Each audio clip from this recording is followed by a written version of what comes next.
All right, ladies and gentlemen, National Signing Day is officially over. And man, it's been a long year, but the 2020 cycle is officially over, and we're now going off to the 2021 cycle.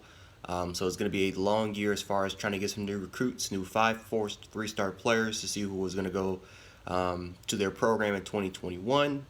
But we don't have to worry about that until December and February. So now, just wrapping up the 2020 recruiting cycle, who are the true winners and who are the losers of the 2020 recruiting cycle? So starting off with the winners, the biggest one obviously has to go to Georgia, wrapping up the number one recruiting class in the country. It's the second. They did it twice out of the last 3 years. That's huge.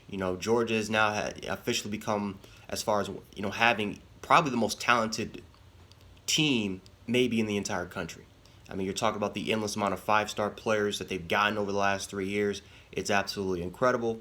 They've wrapped up four 5 stars, holding on to one in Broderick Jones, I believe, number one offensive tackle in the country. Huge, especially getting the needs, the fit, the culture. I mean, they did a great job of getting what they wanted. Obviously, Georgia fans wanted Zachary Evans, but Georgia let him go because of the disciplinary issues. So they could have had Zachary Evans. So the fact that they had the number one recruiting class without him is even more impressive. I thought that Clemson had a huge recruiting class, probably the best recruiting class they've ever had. 5 5-star players, which led all teams across the country. Arguably the best defensive line class in all of college football with Trey Williams, Brian Brees, Miles Murphy. I mean, this recruiting class overall for these guys is crazy from just head to toe. Um, they again, as far as getting the positions that they really wanted to target and really wanted to get, they pretty much got them down. They stole players from literally from the big states like the Alabamas, the Georgias of the world, the Marylands. So Clemson did a phenomenal job recruiting all over the place, landing the players that they wanted to get. And this is an all-time class as far as the numbers. We'll see how it translates 3 4 years ago, but this is the reason why Clemson is dominating the ACC. Alabama, it's more of a win-loss for them because again they lost some players today, but especially players that Bama fans expect them to get, like McKinley Jackson and his Rickestraw. But again, these guys finished second in the composite, third on ESPN. I think Rivals has them third too, but they finished second on the composite rankings.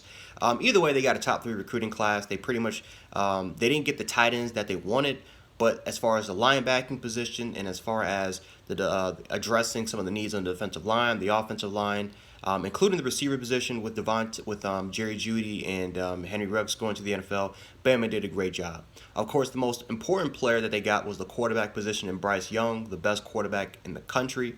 Been watching the kid for 2 years. The dude's a baller. Getting a guy that could potentially start as a freshman and could be even better than what Jalen Hurts did back in 2016. That's very, very special. So Alabama, this was a big win. Even though they didn't get the number one recruiting class, what Bama fans expected them to get, they did a great job in recruiting this year.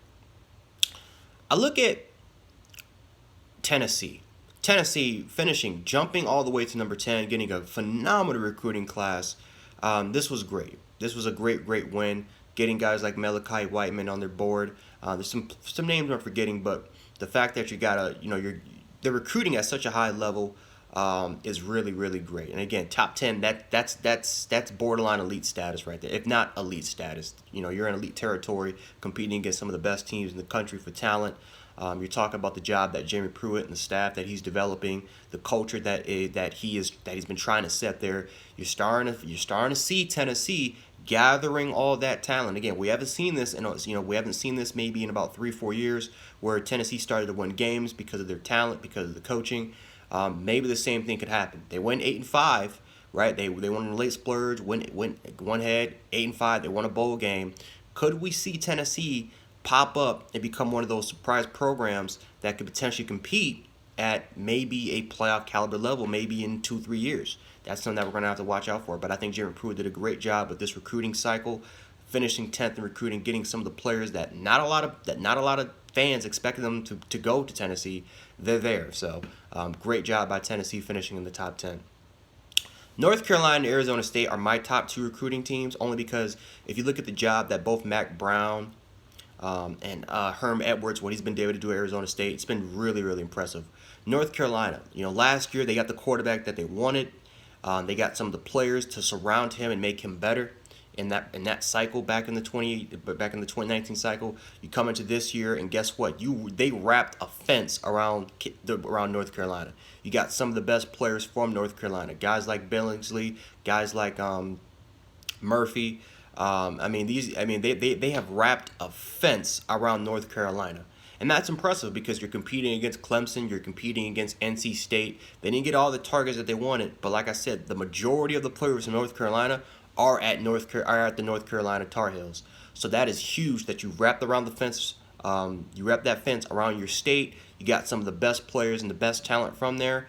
And the fact that it's at your program, you're setting the tone for not just the ACC, but the rest of the schools that are coming to North Carolina to get your players. That is huge for North Carolina, and it could benefit them for 2-3 years. A foundation is being set for North Carolina, but hey, next year, who knows? North Carolina is favored to compete with Clemson maybe for an ACC championship.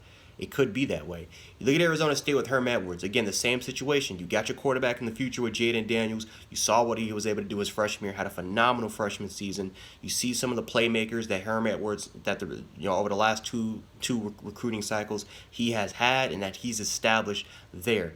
Again, he did a great job recruiting the state of California, getting guys like Elijah Badger there, getting guys like Johnny Wilson there.